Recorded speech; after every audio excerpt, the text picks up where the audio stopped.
Dirty Sports Podcast with Andy, Ruther and Joe Praino. Welcome to the Dirty Sports Podcast. Welcome to the Dirty Sports Podcast. I am Andy Ruther, coming to you live from the Smut Shack in Venice Beach, California, with my co-host, Joey No Chill Praino, already drinking the Miller Lite, pointing to the Miller Lite as if I'm going to give them a shout-out as our sponsor. They're not the official sponsor of the Dirty Sports Podcast. It doesn't matter, Andy. You basically already did shout them out without trying to shout them out. And let me give a shout-out, since we're filming tonight, to my Virgil's Root Beer. That's right, guys. Take Andy, a look. Come on. That's a debacle. Don't do that. Virgil's Root Beer. You can get you a good 4-pack at Trader Joe's. Look at you drinking the what? This is already a debacle. This episode. Well, why is it a debacle? Well, first of all, we are using. I want to let everybody know. You know, we don't have our friends at Prismatic for a few weeks. That's right. So my neighbor down the hall, who is a professional YouTuber, he does crazy stunts. He's a professional YouTuber. But that's how he makes his living. Yeah. Like, he does some crazy videos. He goes, I got a bunch of GoPros, dude. You want to film? He's like, I put them on my dick when I fuck chicks. Yeah, he probably does. But now we're using the Dick GoPro to film our show, and Joe keeps giving shout-outs already to Miller Lite. Because I love, we film kooks on GoPros, and I know it's a super wide lens. It looks like it's right here, but it's like, it's also right in my face. Miller Lite. It's not a debacle. Drink it. This show is going to be a debacle. And I'm also wearing my new Bill Walton Pyramid of Success shirt. By the way, a campaign that has turned into a bit of a debacle. This is limited edition. It is, right? Campaign has been suspended. Exclusive. That's right. You should have got those early. But let's just delve into why today's a debacle. So I like that I have you saying debacle now. Well, I love that word. It's a great word. It's a great word, right? Great word. It's a total debacle. You know what it reminds me of? There was, I forget what video game was. I think it was Royal Rumble on Super Nintendo. Okay. But there was a time, like, you started entering the ring one at a time, and then when there would be just like 10 guys in the ring, and the point of the game was you had to like throw people out of the ring. That's how you won Royal Rumble, obviously. When there was like 12 or 10 or whatever guys in the ring, it would go, it's a total debacle. Me and Mikey were obsessed with that game. I never got into the wrestling games. Oh, it was Royal Rumble was so great. But here's why. No, you know what? It wasn't Royal Rumble. It was King of the Ring. One of them. Which one are they throwing people out of? I think it's King of the Ring. The only wrestling game that I loved was the original one for Nintendo. Remember Starman? Yeah. Oh, yeah. The original Nintendo one. The original Nintendo one, bro. That was the shit. But here's why today's a debacle. So it starts out pretty normal. See if you can say debacle just 100 times in this episode. Here's why today's a debacle. You and I, we had a lunch. We had a Power Hollywood lunch meeting. We did. We had a Hollywood Power lunch. With our friends Tug Coker and Tommy Dewey from Now We're Talking. And I got to say, it was a great lunch. I was a little disappointed, though. I was a little disappointed that I was the most... I'm first of all, the only one who had an alcoholic beverage for the whole lunch. Literally, the rest of you guys had water. Tug Coker, I believe he played Magic Johnson on Broadway.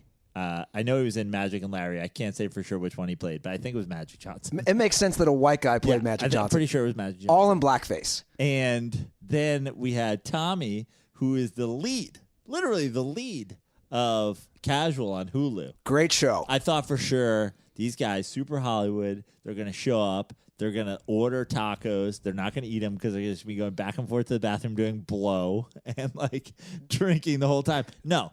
Nothing. Well, here's how it went down. Joe and I got there first.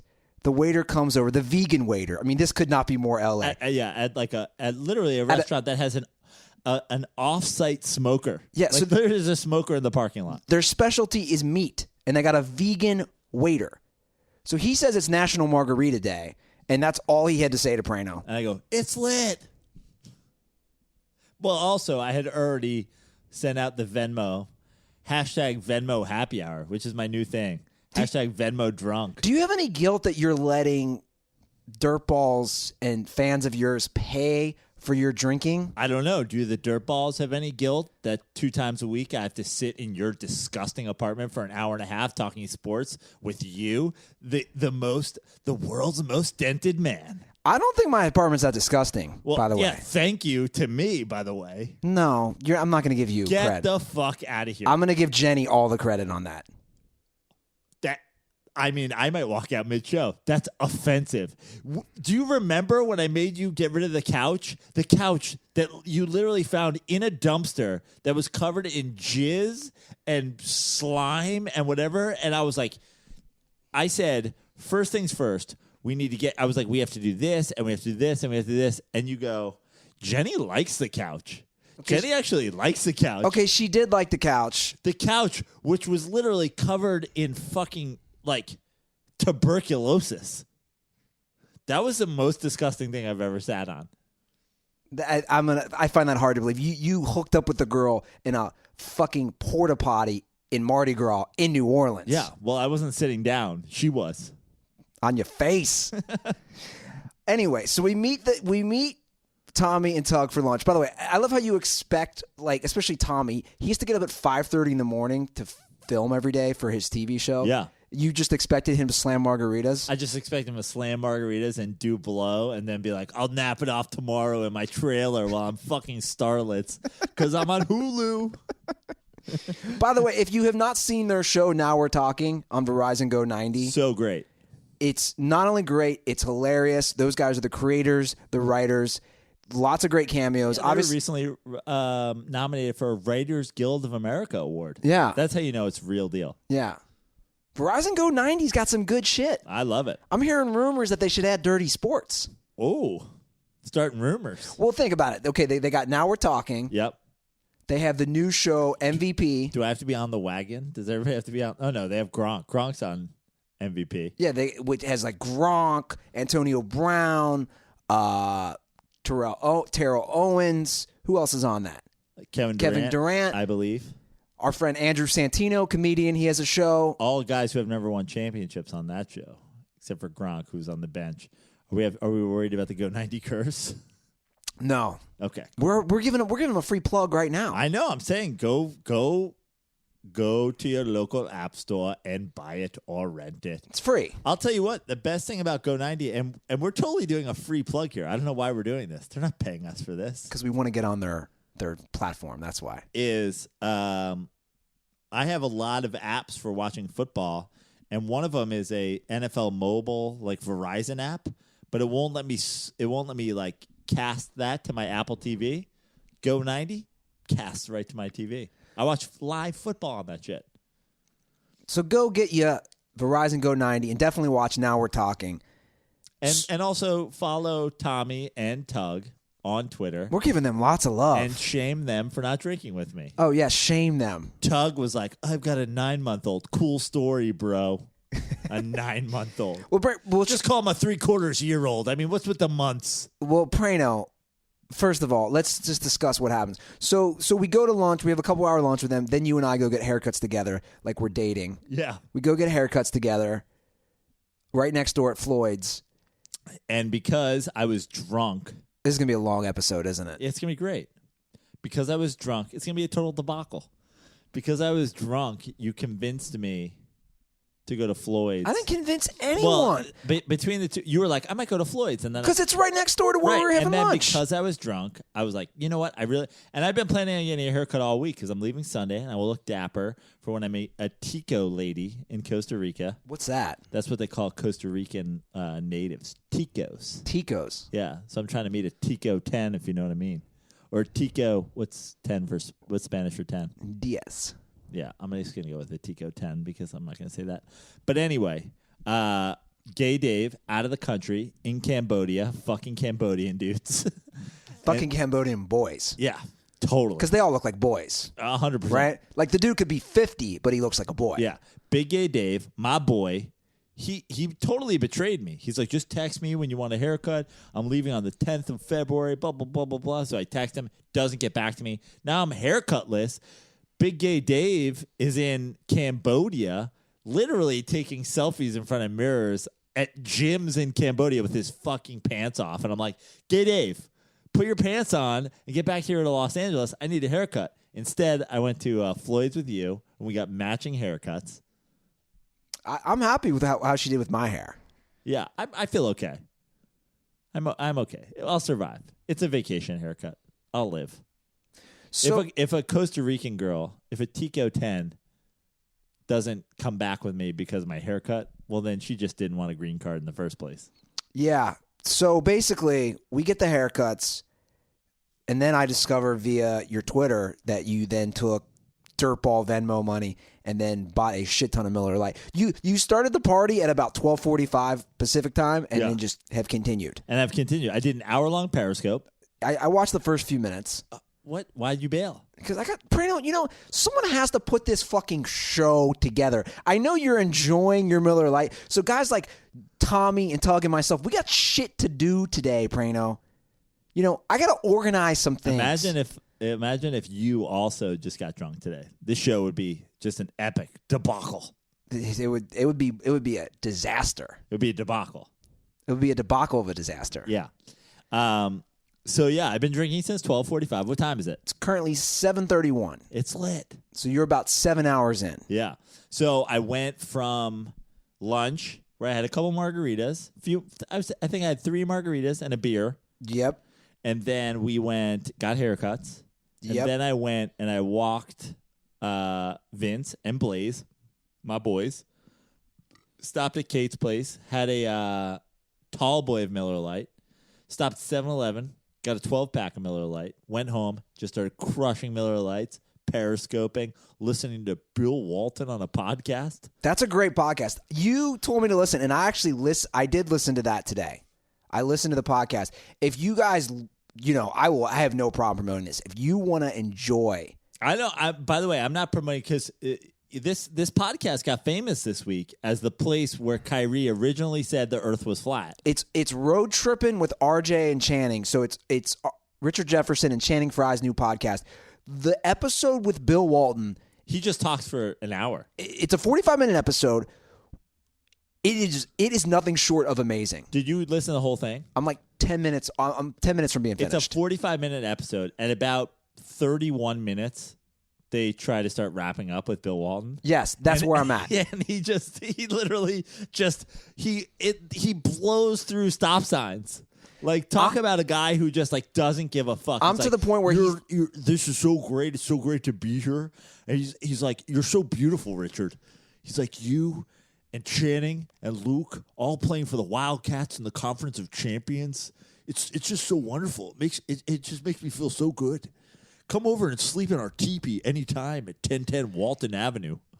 If you listen to this podcast, Bill Walton literally gives out his San Diego home address with zip code, everything on the podcast. The whole thing. And apparently they have a teepee there. He shares that story where he gave John Wooden's phone number to 25,000 people at a live speaking event. And do you remember how on the podcast, every time I do Walton, I say how he gives his number multiple times? My favorite part of the whole thing is in the beginning, Richard Jefferson tells a story about how he leaves a message for Luke in college. And he's like, Luke, you need to mail me these documents for your coach. Our address is, and he gives the address twice. And Richard Jefferson goes, did you guys move recently? Because your dad gave your address twice. He's like, I was born at that house. And he's like, that's just Bill. Which, by the way, Luke calls his dad Bill. It's like me calling my dad Walt. Another thing is, Bill Walton at one point, and I've heard different numbers, but Bill Walton says himself he missed 9.5 full seasons in the NBA due to injuries. Injuries / one giant long LSD trip. Yeah. The pyramid of success does not include taking care of your feet. Throw it down. By the way, we're going to bounce back with these shirts. Yeah. We're figuring out the legal stuff. Well, let's talk about it really quickly before we move on. But there was some legal issue with the shirts. They said that we're somehow in violation of copyright by the NBA. I don't know how the NBA is getting involved in this. But we're going to sort it out because I don't buy that. I think that's bullshit. It's a total debacle. And we're going to get that sorted. Is that the drinking game? Every time we say the word debacle, someone drinks while they listen to this episode? I think that should be. It's my drinking game. Every time I say debacle. Okay, there you go. I was also saying for the listeners when they listen to the show.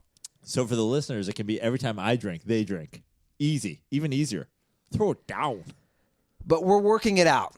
So my apologies if you ordered a shirt and they said we can't send this to you right now, and hopefully we'll have it worked out in the next day or two. If not, we'll have to make, quote-unquote, whatever necessary changes reparations to sell these shirts, because you guys love it's not just DirtBalls. These shirts are selling like hotcakes to everybody.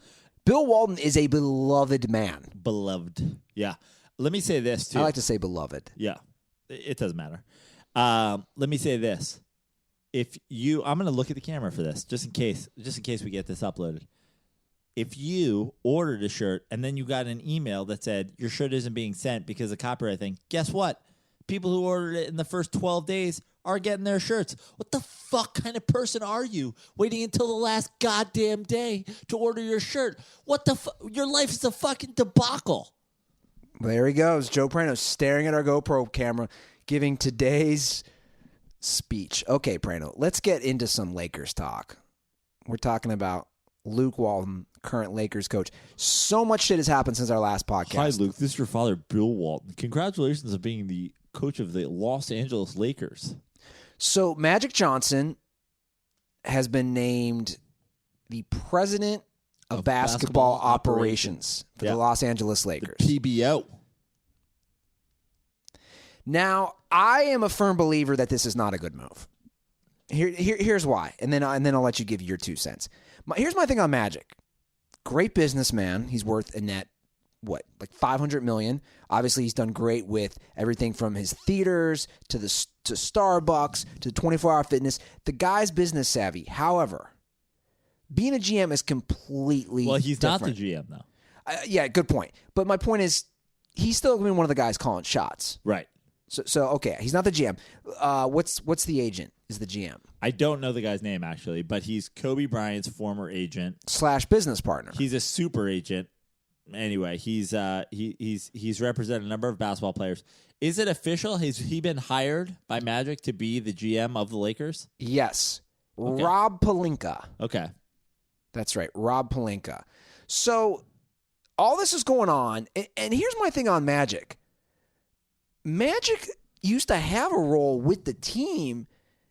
Well, he was a terrible coach. You remember that? He was awful. People forget that Magic Johnson was a head coach for like 10 games, 15 games. But my bigger issue with Magic Johnson is... It was more than 15 games, wasn't it?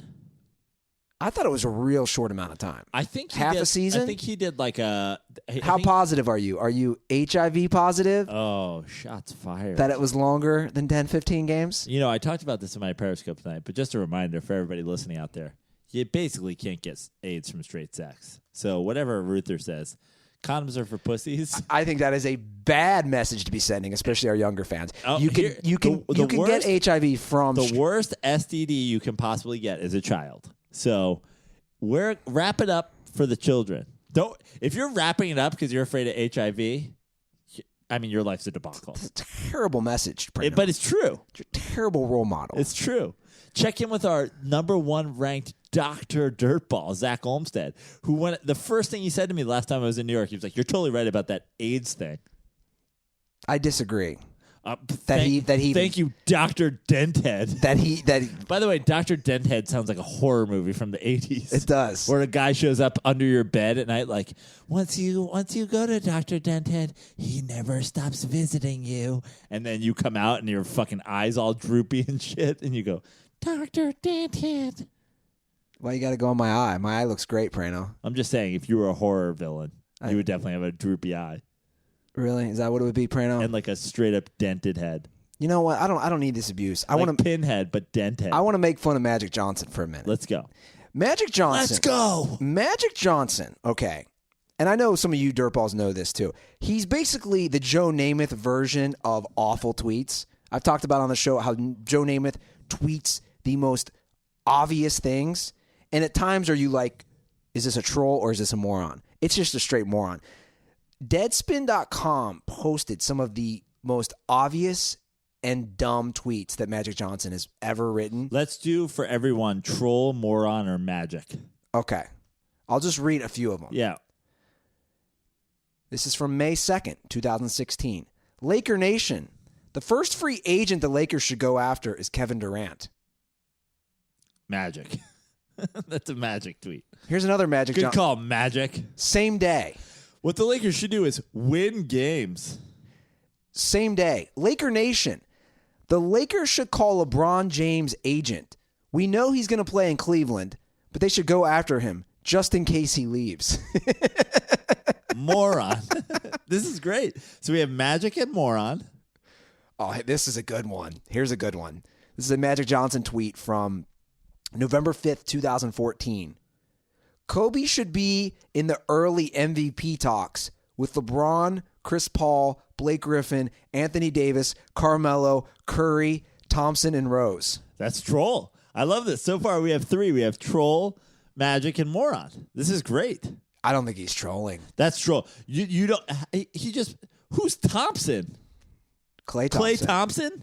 His Klay Thompson is one of the 11 people for his in the early MVP votings. He's trolling people. This was November 5th. This is a week into the NBA season. Yeah. This year. No, this is from 2014. You got to listen. You got to listen. No, but bro, what are these going back in dates? I'm just reading random years. He has so many bad tweets. These are just pulled from basically the last. Give me the year when you did. I did. You don't listen. You heard you say 2014 for the last one. I didn't know that meant from here on out everyone was 2014. Damn it, Praino. Start drinking. You're a debacle. Okay, this one's a good one. This is during March. This is March 6, 2014. The only way San Antonio or Miami don't win the championship is if neither team makes the finals. That's magic. That's only Magic. Only Magic Johnson. Even a moron would go that. Well, here's a million ways that they can't do it, but yeah, that's a Magic. Here's one. I wonder how much ESPN paid him for this one. April 30th, 2014. I love the incredible insight and expert analysis you'll always find on ESPN First Take with Skip, Stephen A, and Carey. Love you guys! Exclamation point. I can't. I don't even know if that's troll or moron. I think he's being honest. I think that's troll. No, that's moron. That's moron. He's a moron. That's the only explanation. First Take. I mean, that's unbelievable. Let's. He's like, also be sure to check out a movie this weekend at Magic Johnson Theaters in Compton where everybody will be quiet. Here's a good one. Here's May 1st, 2016. With Steph Curry on the floor, this is just last season. With Steph Curry on the floor, the Golden State Warriors are a championship team. Without him, they are still a very good team. This is the Lakers' new head, what was it? President of basketball operations. I tweeted the other day, I was like, to become a president of anything these days, all you have to do is write retarded tweets. Because Trump is the president of the United States, and Magic Johnson is the president of basketball operations. And Justin Frank is the president of Maury's Nissan in Minnesota. He takes a dig at your boy D'Antoni. I didn't see this one until now. I'm sure this is either categorized as moron or Magic because... April 30th, 2014. Happy days are here again. Mike D'Antoni resigns as the Lakers coach. I couldn't be happier. 27,000 retweets. Yeah. Because I'll tell you this, Magic Johnson, moron. Lakers fans, moron. I was doing a little, I got my Mike D'Antoni hard on this week after we had our Mike D'Antoni discussion. Do you know who Alvin Gentry is? He was an assistant coach under D'Antoni in Phoenix. He was assistant coach under D'Antoni in New York. He played for the Spurs? Yeah, and now he's an assistant on the Warriors. 2 seasons ago, when the Warriors won the championship, Alvin Gentry essentially went on a Mike D'Antoni revenge tour where literally everybody who talked to the assistant coaches of the Warriors, he told Mike D'Antoni is vindicated. The best team in basketball this year is running Mike D'Antoni's offense. Everybody who ever gave Mike D'Antoni shit should apologize to Mike D'Antoni. That was like, first of all, I love Alvin Gentry. And second of all, like, who does that? He literally went on a Mike D'Antoni vindication tour. I love it. Of course you do. Yeah. Anything for your boy. But also, Alvin Gentry, like, he doesn't owe him that. You don't know, Joe. You don't know what went on behind closed doors. Yeah, what kind of mustache rides you got? Or D'Antoni brought him some pizzas one night. If somebody brings you pizzas when you don't expect it, you owe them a lot in return. But those are the ridiculous tweets of Magic Johnson, who's now the president of basketball operations. The Lakers have this Rob Pelinka guy as the GM. There's literally rumors that Kobe Bryant's going to be involved. What are we talking about here? I'm going to go on record and say this. For all you Lakers fans out there, Joe gives his little hot takes a lot of times people don't see coming. I don't think people are going to see this one coming. Mitch Kupchak was a good fucking GM. Based on what? He was a part of 5 fucking titles. Was he? Yeah. Mitch Kupchak hold on. was groomed. You know who he was groomed under? Jerry West. Yeah, but Jerry West made Jerry West signed Shaq. Jerry West made the trade that got Kobe. Jerry West got Phil Jackson, right? I was reading conflicting reports on this. So Mitch Kupchak. All those things are facts. Okay, so this is what he did. He officially became the GM in 2000. Right. But it says he was, and this is what I read the other day, he was considered not to have all the traditional powers of a GM until 2000. That's when West resigned. Right. I know for a fact, Jerry West was behind the free agent signing of Shaq. For sure. And the drafting of Kobe and Bryant. the trade of Vlade for Kobe. And the hiring of Phil Jackson. And guess what? Do you know where Jerry West went after he was with the Lakers and before he was with Golden State? Memphis. Yeah. And so what's the, besides all those moves, what's the big move that the Lakers made to get them 2 more championships? Well, they traded Marc Gasol. They traded Marc Gasol to Memphis for Pau Gasol. Yeah. And so it worked out for both teams. It worked out gloriously for both teams. No, I'm not taking anything away from Jerry West is so what arguably. What did Mitch Kupchak do that Jerry West didn't hand him on a fucking plate? My thing with Mitch Kupchak is this. He has been. He got Powell. He got Dwight Howard. He got Powell. No. Jerry West gave him Powell. It was still a trade. Yeah. Or was Jerry West still with Memphis at that point? Yeah. All I'm saying is this about Mitch Kupchak. He's had Jim Buss the last few years. Right. Like, what can you do? Jim Buss, basically, Jeannie Buss. I'm just saying, I don't know what Mitch Kupchak gets credit for at all that he did well. Well, he kept Kobe during all that shit. He kept Kobe. Kobe was this close to being Kobe in the summer of 2007. Is that a good? Is that? Are we giving him credit for that? Yes, or not? Because they ended up winning 2 more titles. Kobe was this close to being traded to the Bulls in the summer of 2007. Don't you remember? Yeah. That's literally right when I moved here. Like, he was literally about to be traded before that season started, and he kept him here. Obviously, the Powell thing. My point is this: I think so. Listen. I'm hearing you out, but I'm just saying, your like defense of Mitch Kupchak is. I don't think he's awful. He kept a superstar. Well, that's one of them for sure. My point is, I don't think he's awful. My point is, Lakers fans are so quick to be like, "Oh, he sucks. Oh, he sucks," and I'm like, "Okay, well, also Lakers fans think Mike D'Antoni's the worst coach in NBA history." But that's my point. They still won whether Lakers fans are stupid. Whether Jerry West laid the groundwork or not, they still won a bunch of titles while he was around. Is my point. And my other point is, Magic Johnson might be great. This new guy, Pelinka, might be great. I'm just saying. Buss has ruined it, and I think Jeannie Buss knew that, right? That's why she cut her own brother. He's ruined it since. Jeannie Buss is hot, by the way. Oh, dude, I would love to have sex with her. She's like 60. Yeah. Was Phil hitting that? Until like 6 months ago. I know, but was Phil Jackson actually hitting that? Is my point. I think so. I think he was sitting in that like weird, like super backed chair, and she just wrote his D all night long. Yeah. I am gonna get up and get a beer, and but it looks like the red phone's ringing, so it looks like you might have somebody that wants to call in while I'm gone, Andy. Okay, we have someone who wants to call in. Well, actually, we do. I see. I'm looking now. According to this, it's been a while, but I can't believe that the line even still works. Stephen A. Smith is not happy how we mocked Magic Johnson. Andy, Ruther and Joe Praino. Andy, I need you to do something for me right away for my guest appearance. I need you to go back 4 or 5 tweets and read that tweet that Magic Johnson referenced First Steak with Stephen A. Smith. Is it Stephen A. or Stephen A.? It's Stephen A. Smith. Andy, don't call out my lack of S's. Just like I won't call out your use of N's, if you know what I mean, deadhead. Okay, Stephen, here's what he said. Magic Johnson tweeted on April 30th, 2014, I love the incredible insight and expert analysis you'll always find on ESPN First Take. That's right. Can I finish the tweet?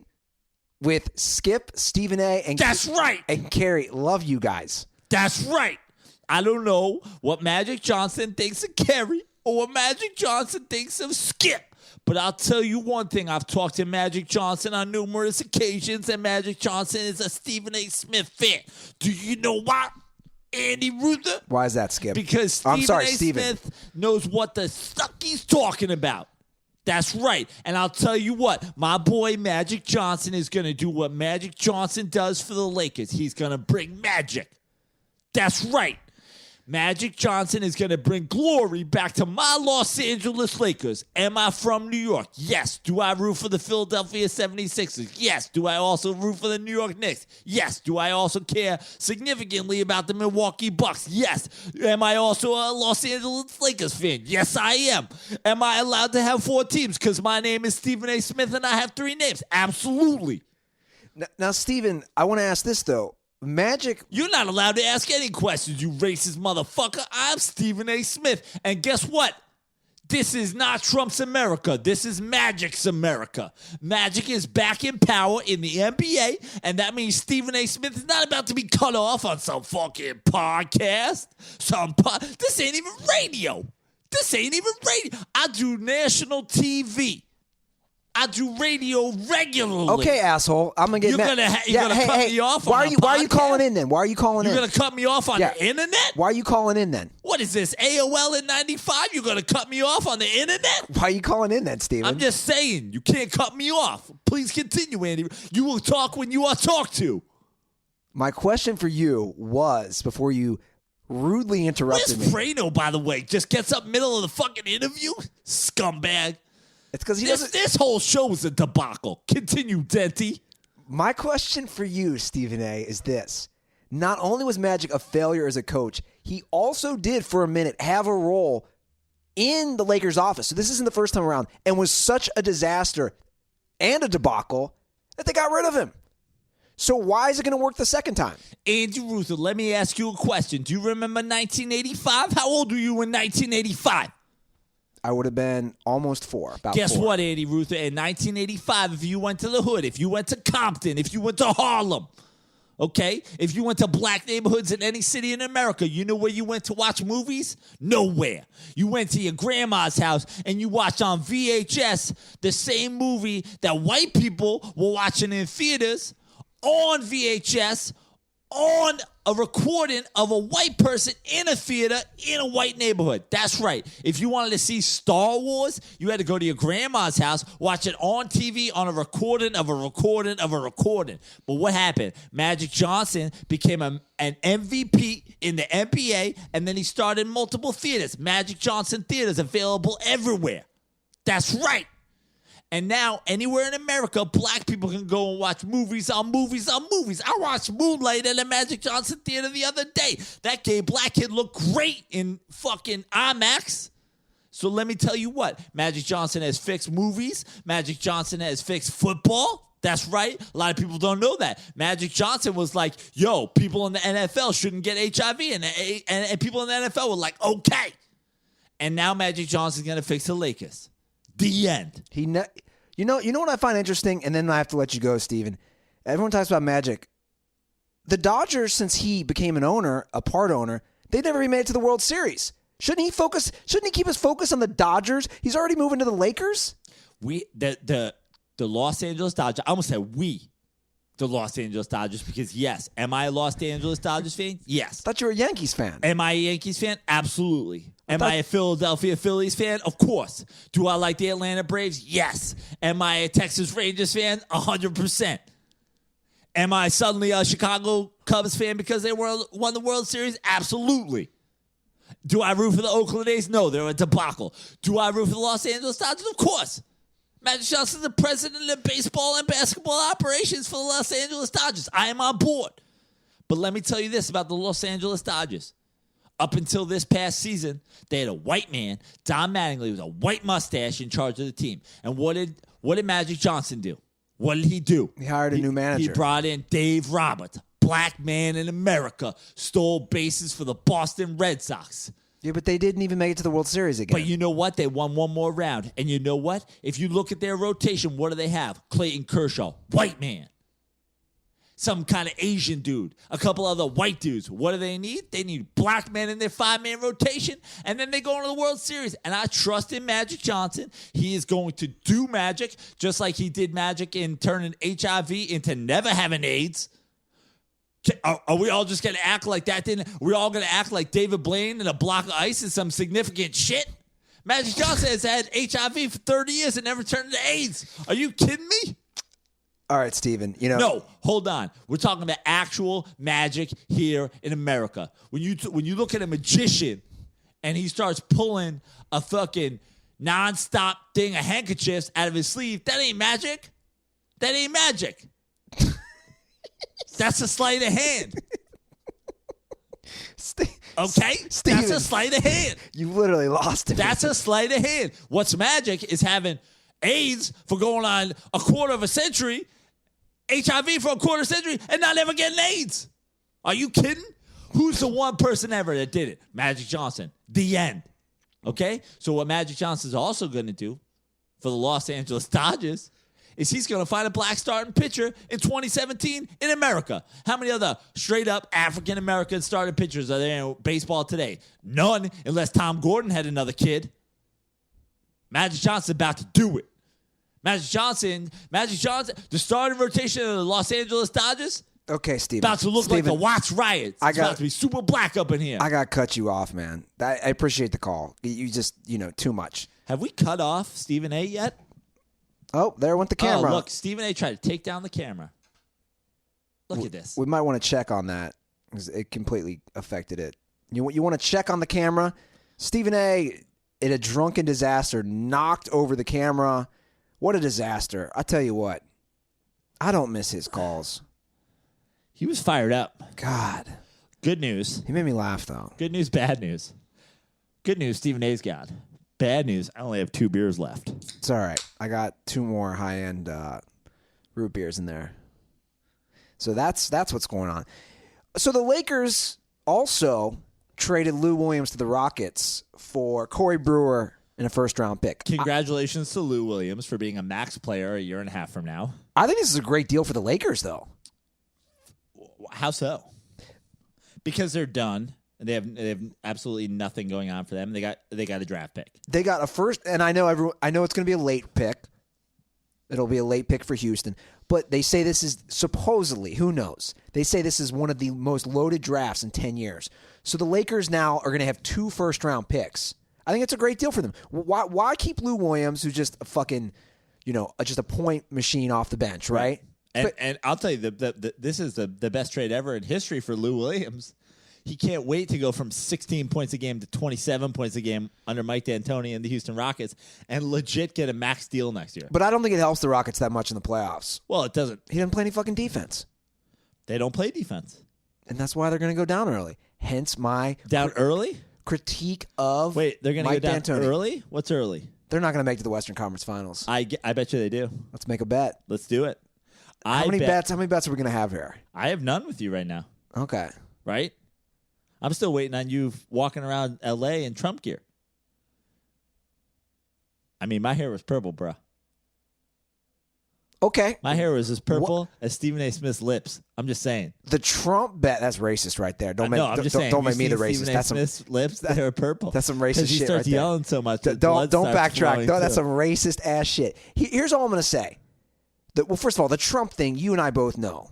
Neither of us wanted to deal with that. Well, we didn't want to go downtown to the thing. No, because it was pouring rain out. Absolutely, 100%. But actually, the original bet was for a week, you would just live in Trump gear. Okay, fair enough. I don't have any bets with. I know you have bets with Shabelli. I don't have bets with you have Shabelli. bets with CT. We're going to get to that later. We'll in the get show. to that later in the show. I don't have any bets with Shabelli because he fucking is so late. I have a bet with CT. I believe that the Rockets, being the 3 seed, will win their first round series, and then it'll be a 2-3 series with the Spurs. I believe they will beat the Spurs and be in the Western Conference Finals versus the Warriors. Okay. I say they will not make the Western Conference Finals. Well, we'll come up with something. We don't have to do it now. Okay. We can maybe take it to dirtysports.com. Dirtysports.com. I have to deliver pizzas for a week. What are we going to do here? Ruther has to get a pizzas for a week. Mike D'Antoni's a fucking Italian. I got to go to Papa John's and they get hired as a delivery guy for a week. You already did the mustache thing, right? Yeah. Or did you not? I did it for Shabelli. That was what, the Dodgers bet? Yeah, the Dodgers bet I lost. D'Antoni doesn't even have the mustache anymore. I think you should have to drink again, and you should have to drink red wine every day for a week. No, I'm not drinking again. Because Mike D'Antoni, he loves the Montepulciano. I'm not doing that. Do you want to talk about this Kevin Garnett thing real quick? Everybody go to dirtysports.com and tell me what we should do if I or Ruther wins the Rockets to the Western Conference Finals bet. You want to talk about this Kevin Garnett thing for a minute? And by the way, if the Rockets makes the NBA Finals, you got to suck this dick, bruh. Gross. Nobody wants to suck that dick, Praino. How about this? If I lose the bet, I have to actually put forth effort and try to bang girls again. How about that? Oh, that'd be great. I love how that's like your punishment. I have to try to bang girls again. Yeah, but you know what?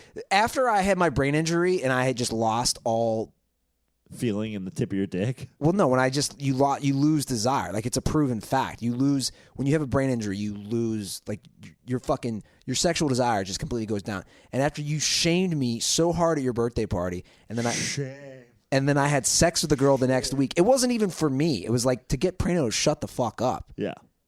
When I came, I was like, "Suck it, Praino," and she's like, "What?" And then but do you remember that? You went on a tear after that. You were like, "You were right. I was wrong." I did go on a tear after that. Let's talk about Kevin Garnett, though. Anything is possible. So Kevin Garnett, except Kevin Garnett passing his SATs. Anything else is possible. Except Kevin Garnett getting a 600 on his SATs and being eligible to play college basketball. Besides that, anything is possible. He's great on TNT, by the way. I love him. Area 21. Area 21. He's great. That's my all-time joke, though, because he goes, anything is possible. Yeah, except that you have to go to Minnesota because you literally don't know how to fill bubbles of your name. You've done this on the pod before. I know. It's a great bit, though. I do love this bit. So Kevin Garnett says that AAU has killed the NBA and the kids aren't taught anything. This is almost piggybacking what Charles Barkley said earlier. And I have the audio if you want to play. So Kevin McHale was interviewing him, and this is what Kevin Garnett had to say. AAU has killed our league. Yeah. Seriously, I hate to even say this, but it's real. AAU has killed our league from the perspective that these kids are not being taught anything. They have intentions and they want things, but the way they see it is not how our league works. Yeah. You earn everything in this league. You're not entitled to anything. Yeah. Anything. Okay. Do you think AAU is bad ultimately for the NBA for basketball? I mean, I'm not really sure. Look, I know a lot of people who have played AAU basketball. I know people who coach AAU basketball. I know people who recruit out of AAU basketball. I know people who sign. I know guys who are money managers who sign people out of the AAU. But if it's not the AAU, it's going to be something, right? This is just a place where people can go and see all the best high school basketball players. And essentially it becomes their pros before they're pros. But it's a long process. Stop having John Calipari and Mike Krzyzewski and all these people have them there for a year pretending to play college basketball. Stop having high school guys who are the dads of some, like Lonzo Ball's dad or like the kid who is like LeBron's best friend coaching the team. Stop having these guys. That guy's like an NBA coach now, right? Like isn't he like on the Cavs staff or something like that? I don't know his story. But just stop. Like, it's all a sham. But this is the same problem they have for the NCAA. But do you remember? I remember growing up, and some of my friends who were really good at basketball. I remember when they were playing AAU. Yeah. When I was in high school, and I remember like that was still kind of new. Like in the late in the late 90s. I saw Elton Brand play against Tim Thomas in the smallest gym in history in an AAU game. And Tim Thomas came down on a break, and Elton Brand was under the basket. And I was like, oh, this shit is about to be fucking real. And Tim Thomas threw an alley-oop to himself off of the backboard and dunked on Elton Brand. And when I say it was like a Def Comedy Jam in the gym, like people were running around. You know those gyms? No, was it like the GIF, the O GIF? Oh my God! Of all the black people. It was like that with like 400 people. You know the gyms? You know the gyms where there's a basketball court and then there's a track above? Yes. Black dudes just started running the track. Black dudes just like started doing sprints. Yeah, black dudes just started sprinting like it was like they were in NASCAR or something. Like, oh my God! Literally, dudes just going by, and I was like, "What is happening?" And it was like, they go, "Oh, that's lit!" It was like the craziest thing I've ever seen. My buddy, who was really good, he was the first person like I knew real well that did AAU, and I remember he had a tournament in Florida. And he had to guard Zach Randolph. Mm-hmm. And I remember him coming back, and he's like, dude, this guy Zach Randolph, he's going to Michigan State. I'm like, he goes, dude, I've played against like some great players. I mean, obviously Zach Randolph has had a pretty good career. Yeah. But I remember him saying, he goes, he was such like my buddy was jacked too. He's like, he was such a wide body. He goes, when that dude sticks his ass out to box you, you can't get around him. It's a fucking truck. I remember playing high school ball. I think I've told this story on the podcast before. I played high school ball against Dan Gadzurek, who's a 7-footer who went to UCLA. He was in the NBA for... White boy, right? He was Dutch, but he's black. Yeah. But he's a black Dutchman. And he went to UCLA. He was in the NBA for like 6 or 8 seasons. I mean, he's 7 feet tall. You can't teach 7 feet. And I remember we went to this holiday tournament, and they give you like the program for the tournament. And that was kind of our way of scouting teams. You know, you'd look through the program, you'd see what everybody's scoring per game, you'd see their heights and their weights and what like that. And you would look up guys you knew. And we thumbed through the tournament, and we see this dude is listed as 7'0", and I was like, this got to be a mistake, right? They mistyped, he's 6 feet tall, and then we looked, and it was like, he's a center. I was like, this motherfucker is 7 feet tall. And when I tell you that the 4 other dudes on his team looked like they were on their way to a Fish concert. It was just like hippie dudes with, no joke, hippie dudes with puka necklaces.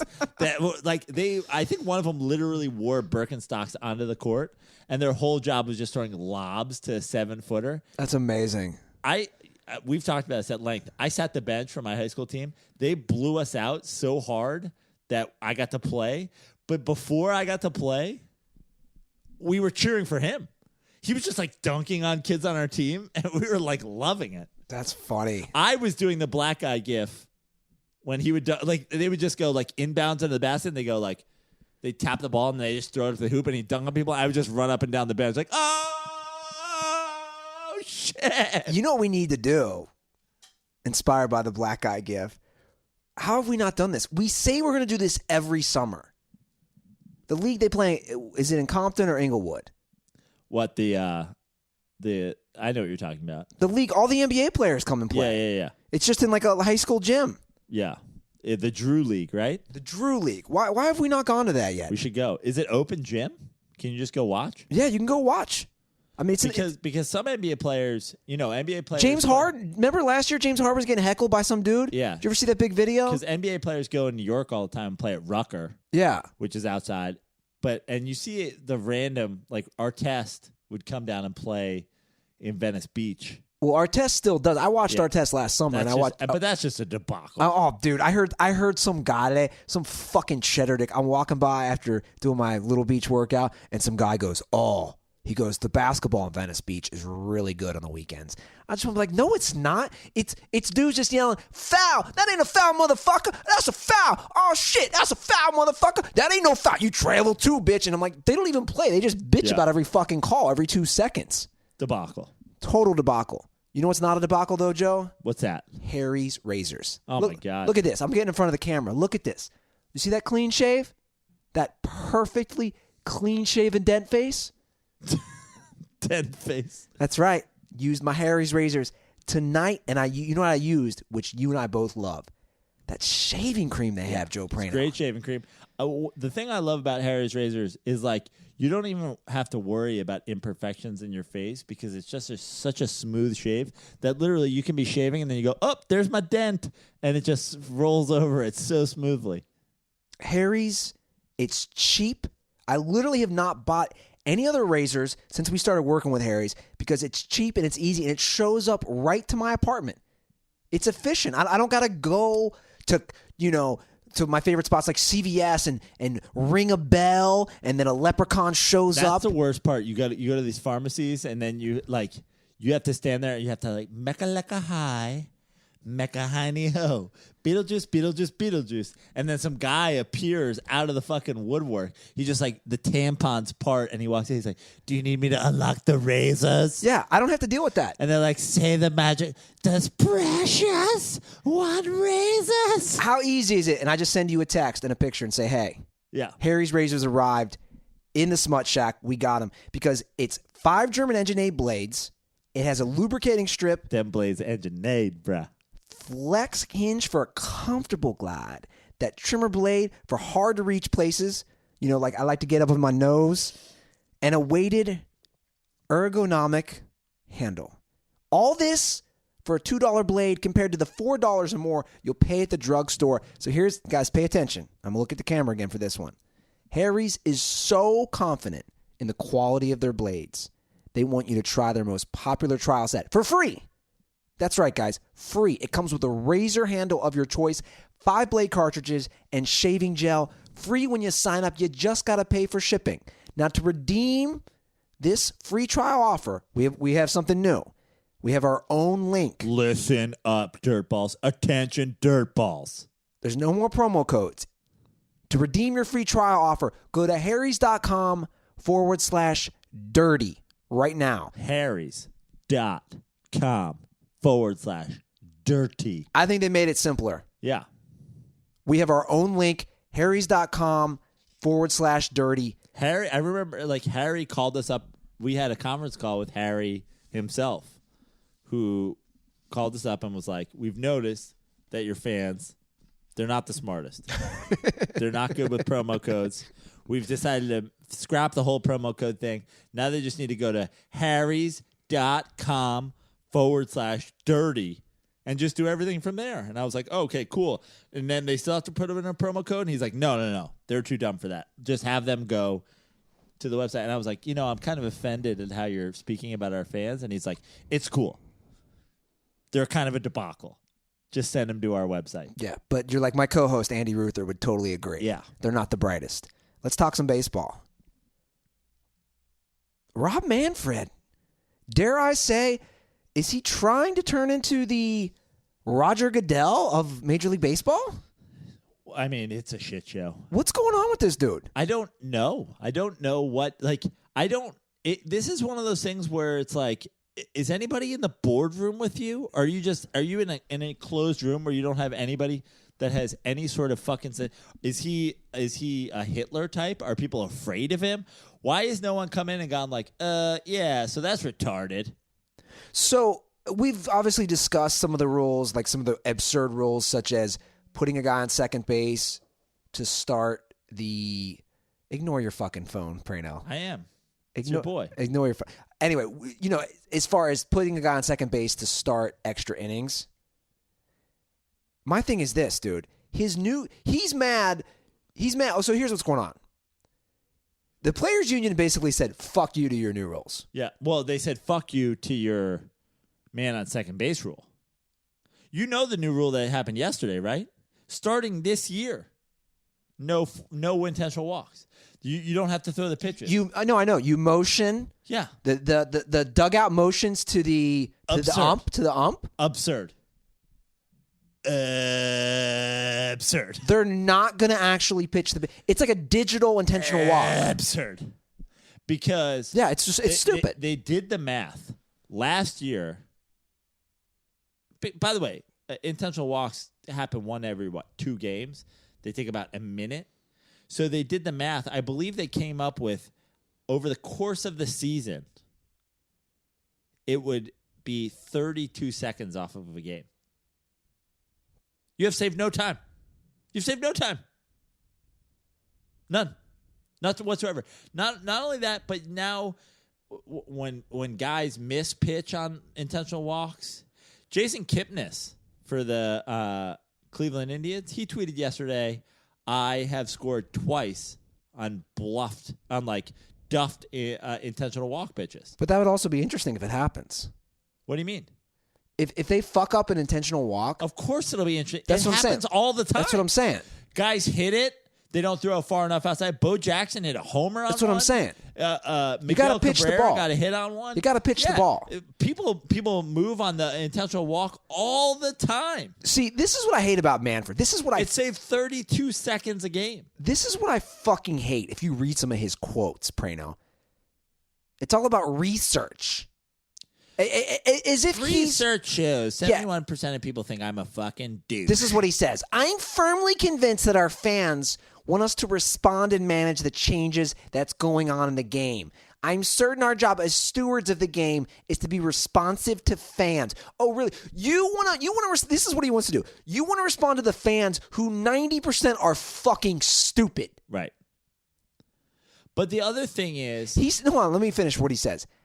I reject the notion that we can educate fans to embrace the game as it's currently been played. Then don't watch the game, then don't play the game. If you don't understand how baseball is played, how it's been played since the first team, Cincinnati Reds, came into the league in 1869, there's a reason it's lasted so long. It works. Yeah.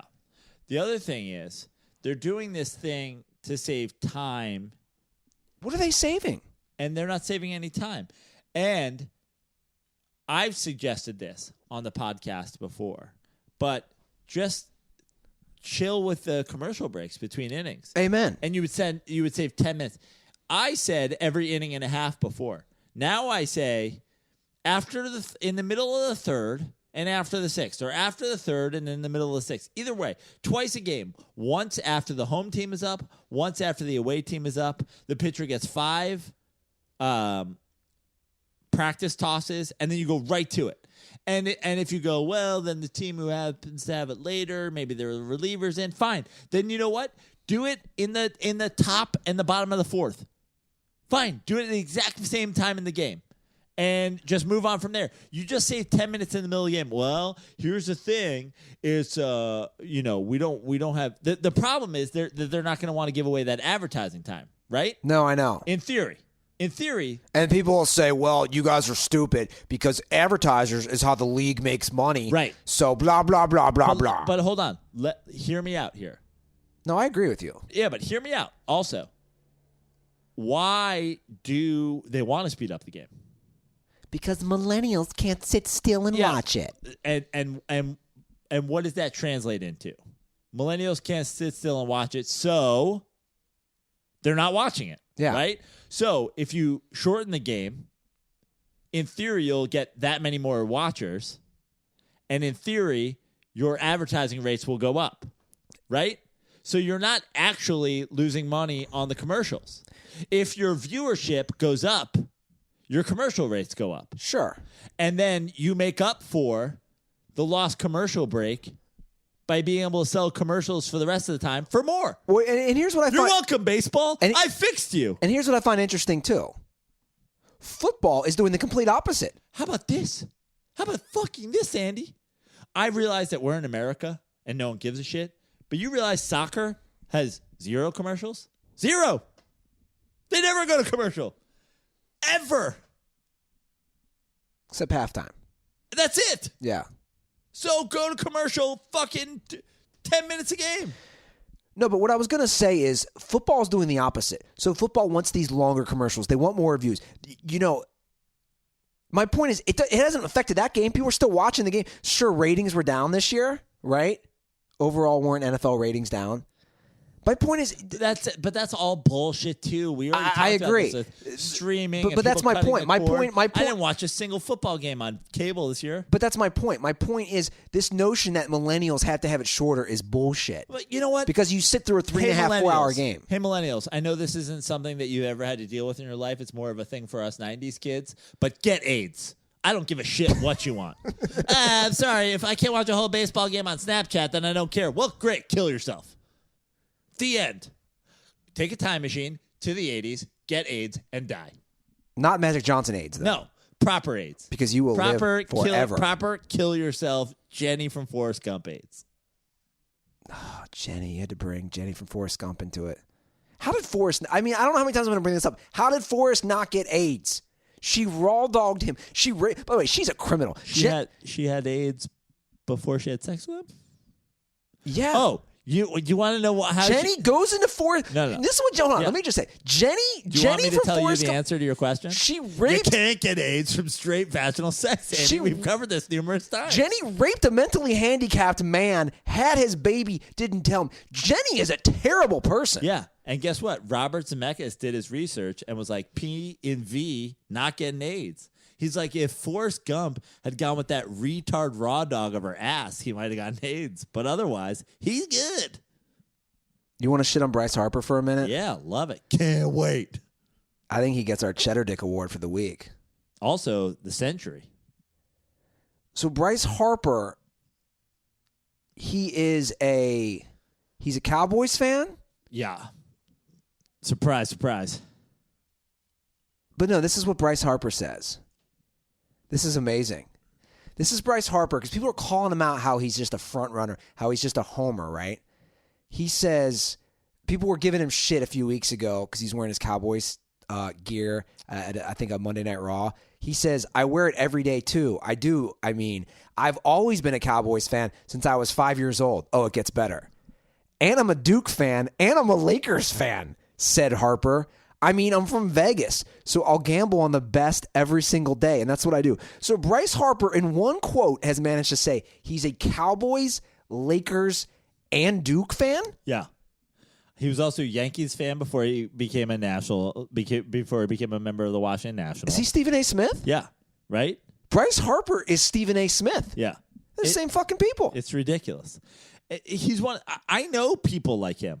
I went to my... Yeah, they're all on Twitter. My guy, one of my friends in high school, who I actually roomed for a year with in college, was a Lakers, Yankees, Canadians, I think Duke fan? No, UConn fan. Lakers, Canadians, UConn. Oh, what was his football team? I forget. But anyway. Cowboys. It wasn't the Cowboys. Maybe it might have been like the Niners at the time or something. But just fucking absurd. Yeah. Absurd. You can't do this. I've spoken about it. If you can't justify your choices, like here's the only justification. I'm from there, or my dad's from there. That's it. Or my dad went there. Or my dad went there. That's it. Yeah. Right? I think so. If you and here's the thing, if you have for example, all of my college teams, I have some like cheddar dick front running college teams. But at the same time, I have justification for it. Like, look, my dad went to the Fashion Institute, Design Institute. You know what I mean? Like my dad. Did you go to FITM? Yeah. He went to FIT, Fashion Institute of Technology. Why aren't you going to any FITM games wearing FITM gear? Yeah. Surprised they don't have a basketball team, right? Do they have any sports at FITM? So growing up, probably not. Can you imagine have, just like 10 flaming gay guys playing basketball? I know. I mean, I would love to watch that. By the way, shout out to my dad, the GOAT, the only straight dude in the history to go to FIT who just was. I know this from was dad crushing puss? I know this from the time that I would go to like modeling fittings with him. Like my dad definitely was crushing puss, and it made me sad at the time. But now I'm like, of course he was. It made me sad at the Mom's the only one because he I was had like, sex why with. is he just like nonstop fucking hitting on these models? I was like, he's got a mom. And he's got a wife, you know what I mean? Yeah. I've got a mom. But anyway, the point is, as a kid, I was like, oh, well, I love football. Yeah. I want to watch college football on Saturday. So I'm going to be a Notre Dame fan. They're on NBC every Saturday. But you can't be a Laker. Like, if you go, I'm a Notre Dame fan or I'm a Miami fan, if you have some bullshit reason, then your teams better be Lakers, Dodgers, Kings. Oh, and also I root for the U because my parents didn't go to any college. Here's what I'm going to do real quick, though, Praino, not to cut you off. I really have to piss. Okay. I know I don't normally do this. You want to fly solo Sure. for a minute or two? What are we talking about? Jay Cutler. Can you handle Jay Cutler solo for a minute? Can't wait. Jay Cutler, nobody wants him. Give me your hot take. Well, the theory that no one wants Jay Cutler is absurd. Because I'll tell you who wants Jay Cutler. It's the same team that's wanted Jay Cutler for, 3 full years. Never forget, pray no Stradamus. We've tweeted it. We've talked about it. There's a hashtag, pray no Stradamus. Who did pray no Stradamus call that Jay Cutler was going to? The Jets. Who's Jay Cutler going to? The Jets. Why? The Jets are a total debacle. The Jets are terrible, and the Jets are definitely going to trade for Jay Cutler. Why? Brandon Marshall, and they're stupid. Plus, what a perfect fit. Jay Cutler with the New York media don't care. It's going to be glorious. Jay Cutler to the Jets. Mark it down. Tony Romo will go to the Broncos or the Texans if the Texans can find money that they didn't already give to Brock Osweiler. And Jay Cutler is going to end up with the Bears. Jay Cutler is going to end up with the Jets. That's it. Jay Cutler to the Jets. I called it 6 months ago, and I'm recalling it. Pray Nostradamus. You're putting it all on the Jets, huh? Yeah. What Have I been one to give up on my theories before they've been proven wrong? No. Even sometimes when they're proven wrong, I don't give them up. You're a stubborn little shit. What are the other options? Let's be realistic. What are the other options, Andy? John Elway's not going to want him in Denver. Of course not. Your boy, Bill O'Brien, and his butt chin. I think they're going to go after Tony Romo, the Texans. Yep. The smart move. He stays in But state. also, Jay Cutler sucks. Jay Cutler's not good. He hasn't been good for a while. He's not been good ever. Well, define good. Like from a... Statistical standpoint, is that what you're talking about? Yeah, he's not good. But from People don't like him. But I'm He's talking about bitch. from a talent perspective. He has one of the best arms in the history of the NFL. That's what I'm saying. Yeah, but Jamarcus, I've said this, and I will say it again. Jamarcus Russell had the best arm in the history of the NFL by a long shot. Jamarcus Russell used to overthrow guys by like 2 yards, and they would get a new football because that football would go 70 yards downfield because he had such a fucking cannon arm. But it ain't about having a cannon arm. It's about fucking hitting your guys in stride. Yeah. Okay, who would you rather have? I already know what you're going to say. Jay Cutler. Or AIDS? AIDS. Okay. Which means I'm going to have sex with a gay man in his butt because you can't get AIDS from vaginal sex. Jeez, you're just doing a terrible message for everybody. But it's true. It's also true. It's not true. Put on condoms so you don't have babies. Don't put on condoms for not getting AIDS. This is what happens when you drink. You come up with these insane theories. It's not an insane theory. It's an insane theory. Praino, you sound like a flat Earth truther right now. You're basically saying the Earth is flat. I have 2 doctors who are 100% like, yeah, absolutely. Also, that's just false. Also, that's literally false. Are you trolling me? Are you trolling me? 2 doctors. Joe, are you trolling me? 2 doctors and Forrest Gump. I mean, the Forrest Gump thing is more believable. Gump had butt fucked Jenny, dude would have AIDS right now.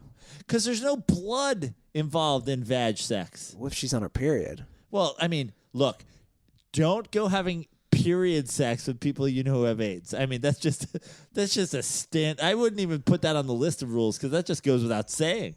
This episode is unbelievable. It's a debacle. Jay Cutler or Ryan Fitzpatrick? Who would I rather have? Yeah. Ryan Fitzpatrick. I really would, though. That's true. I really would. They're both good for a shit ton of interceptions. The difference is people have come out and said, like, I like Ryan Fitzpatrick.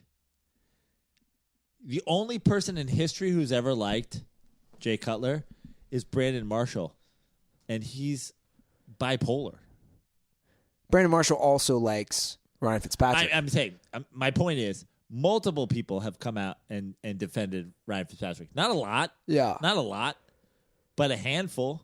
The only person in history who's ever spoken well about Jay Cutler is a guy who has paranoid schizophrenia. Like, the fuck? Brandon Marshall, if he wasn't already bald, would Britney Spears it every offseason and just shave his head. Like, the dude's a fucking lunatic. Also, Brandon Marshall kind of sucks. There's one more story before we get to DirtBall calls. It made me laugh. Wait. Did you see this? I just think it's just so ridiculous. After the last conversation you and I had about Nick Saban not knowing who won the election, Yeah. I love this.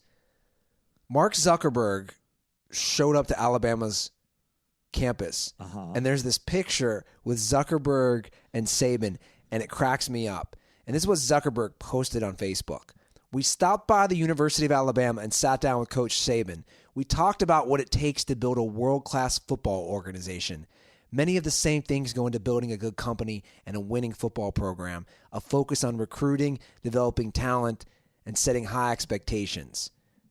We also got to have lunch with some of the Alabama football players from all over the country.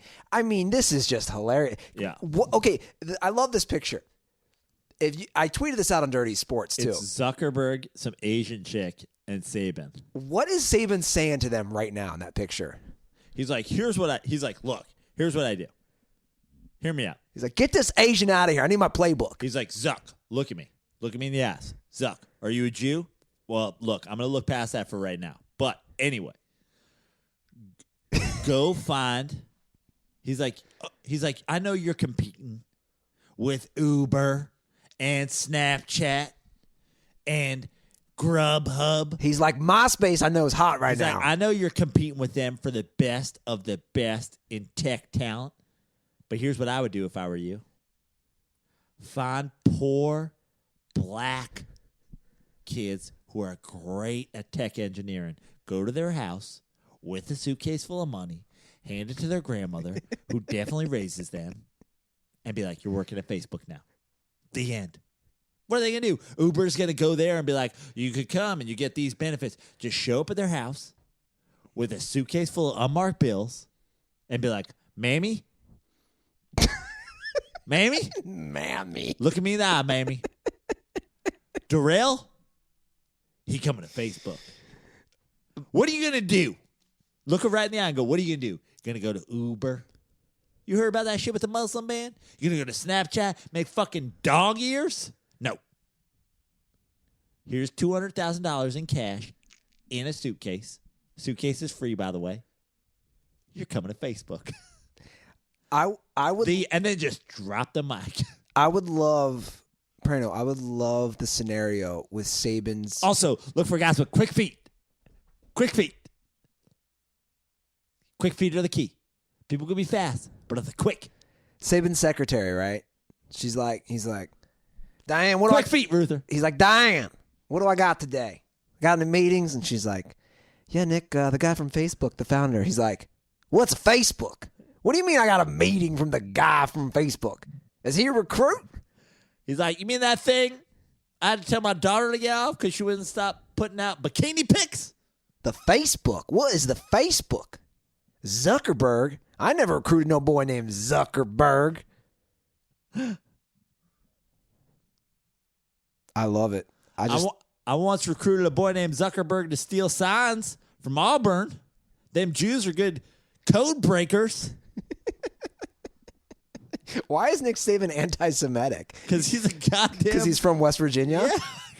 You just assume he hates Jewish people. Yeah, I just assume that people from West Virginia are racist fucks.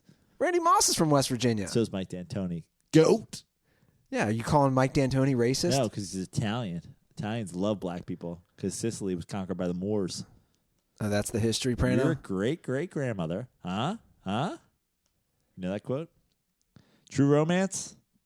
Doesn't matter. I know that quote. Who says that? Is that That's our boy, fellow former Venice resident Dennis Hopper, when he's on the chair and talking to Walken's threatening him? Yeah. That's, in my opinion, the greatest scene in movie history. I mean, that's ridiculous to say. Is that. it? What's the greatest scene in movie history, Andy? I could not tell you, Joe Praino. I think it's that. The greatest scene in movie history is when Jenny walked into Forrest Gump's room and had sex, unprotected sex, knowing she had AIDS with a mentally handicapped man, and then had his baby. You disgusting woman. Jenny, like anybody with a brain. I mean, Jenny, by the way, was a stripper guitarist, and she even had enough brains to know you don't get AIDS from vag sex. She got it from those needles. Yeah, that's right. If you haven't seen True Romance, go see True Romance immediately. Our boy Rappaport's in it. He is. Dick. What's his name in that? Dick Ritchie? Dick Ritchie. Isn't that it? Yeah.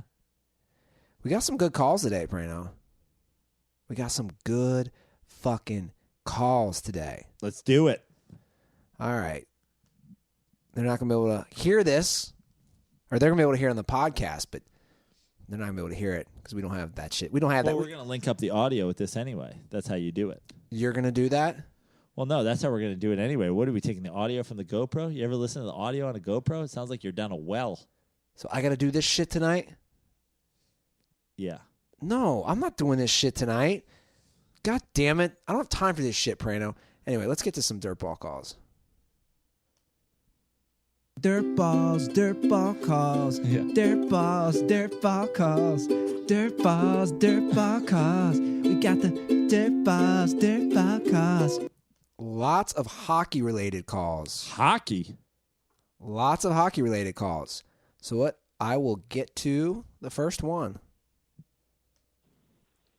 Hey guys, Joe, Penn State Dirtball. First, just want to say that the turn in New Jersey was fucking hilarious.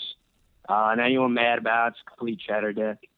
And second, do you guys think all pro sports should learn from the NHL and let players fight in the middle of games? I would personally love to see Savage of the Year, Pac-Man Jones, square up with opposing receivers every week. Comms are for the Cowboys fans. You guys are pussies. What did you not hear or understand? Well, I didn't hear what he said at the beginning. Something about Jersey, and then somebody was good, and what I didn't hear what he said at all. You're drunk, Brando. He said he loved the Joe Pa, New Jersey, and he's a Penn State fan. Oh, is this from a while ago? No, Okay. it's from the last week. Oh, sorry.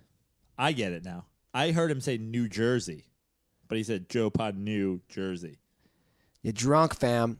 Okay, so he thinks players should be able to fight. It's funny he says that because this was a news story a couple weeks ago. A Titans player, Taylor Lewan, whatever the fuck his name is. He thinks they should be able to, this was his hot take. They should be able to fight it out, and then you put the guys in the penalty box, like the NHL 15-yard penalty. Here's the deal. It's stupid because NHL players wear gloves. They obviously throw the gloves off to fight, right? Yes. NFL players don't wear gloves. They don't have gloves throw off, but their helmets are strapped on. In hockey, they're just wearing visors, and a lot of them don't even wear the fucking visor. So their face is exposed. Punching dudes through.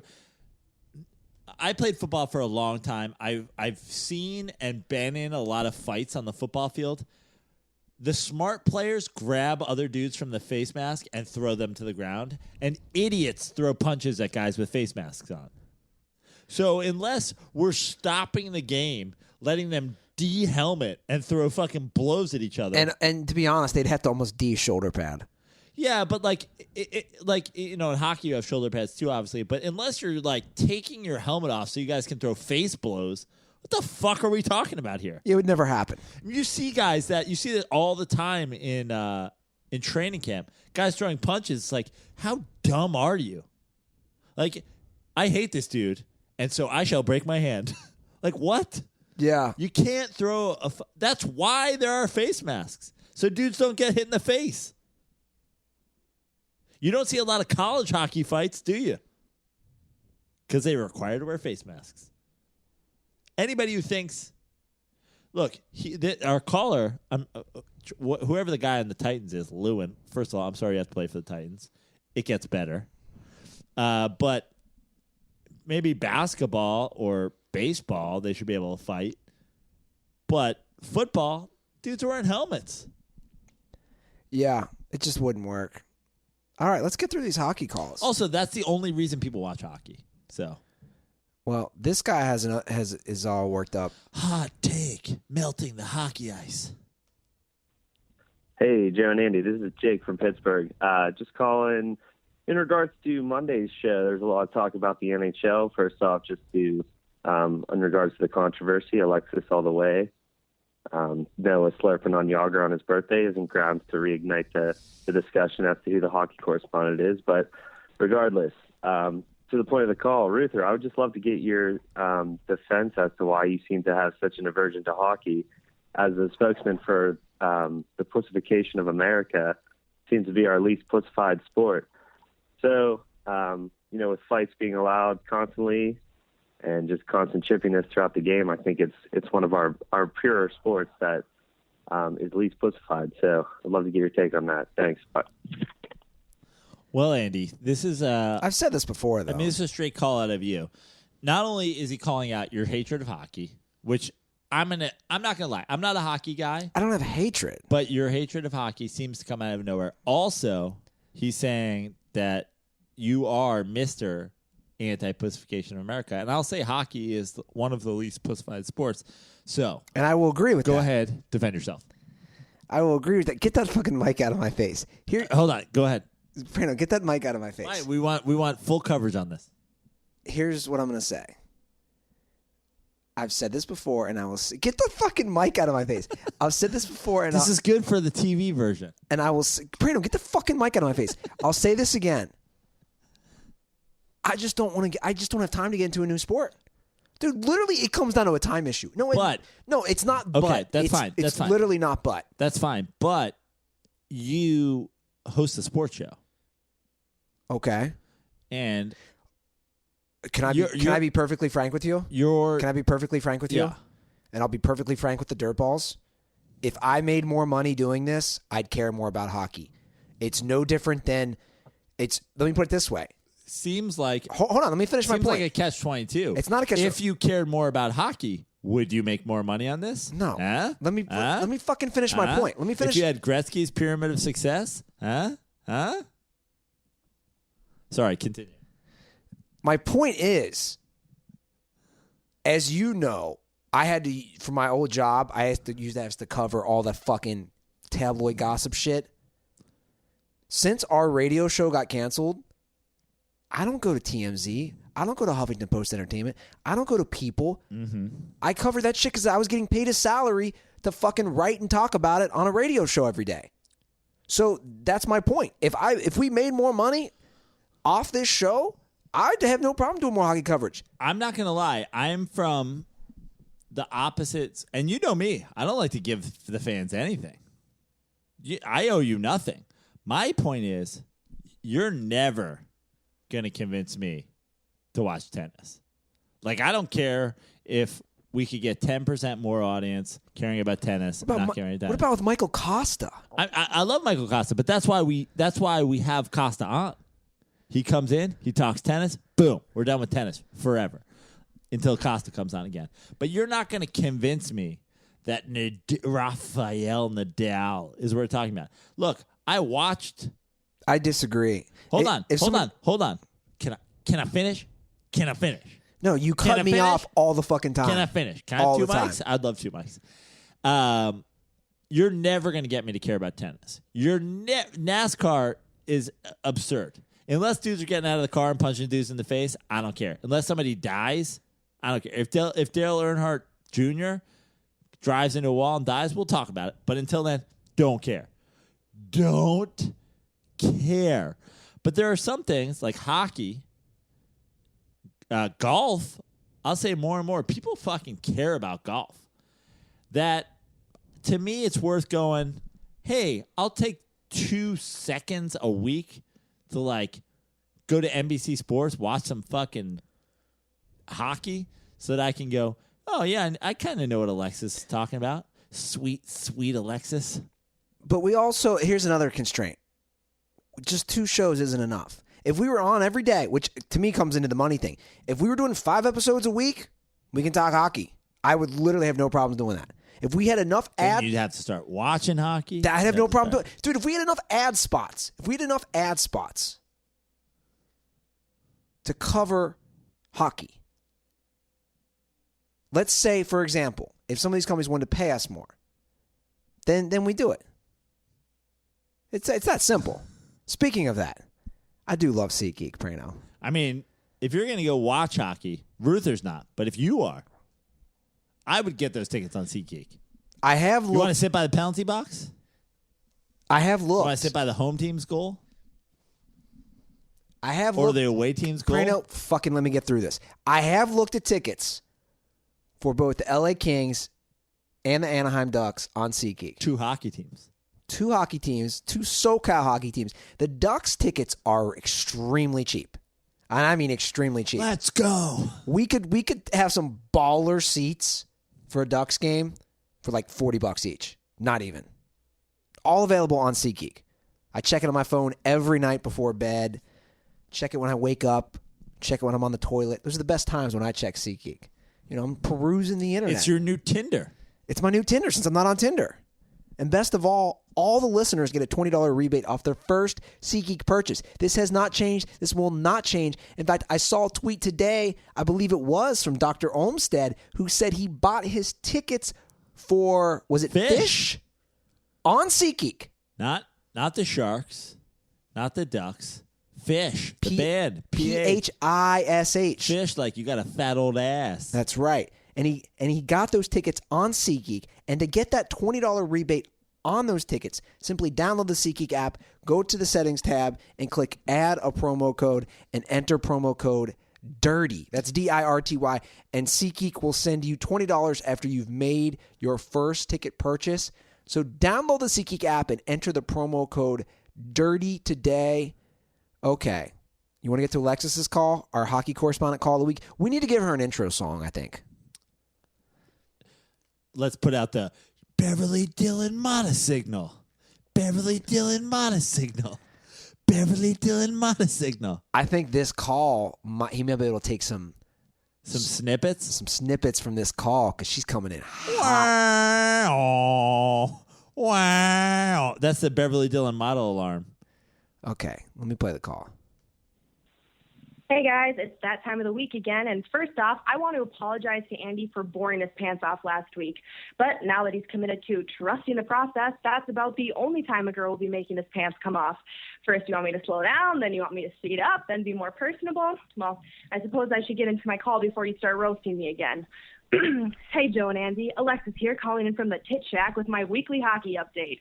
And with only about a quarter of the season remaining, it's time to start looking at the playoff picture.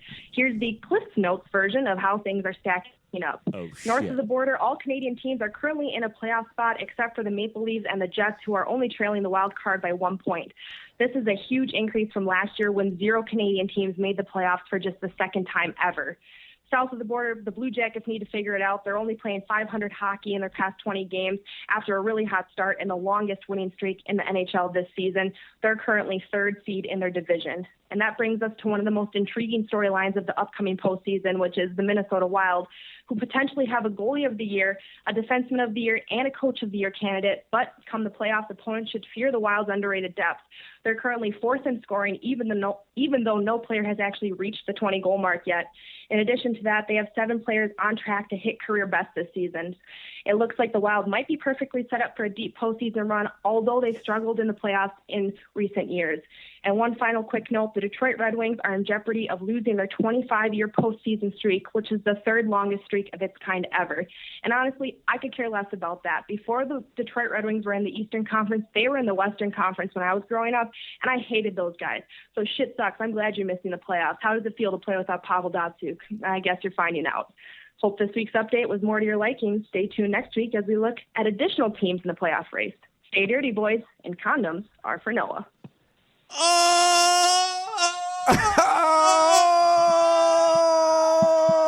Don't step on my couch. Don't step on my couch, you asshole. How dare you step on my couch?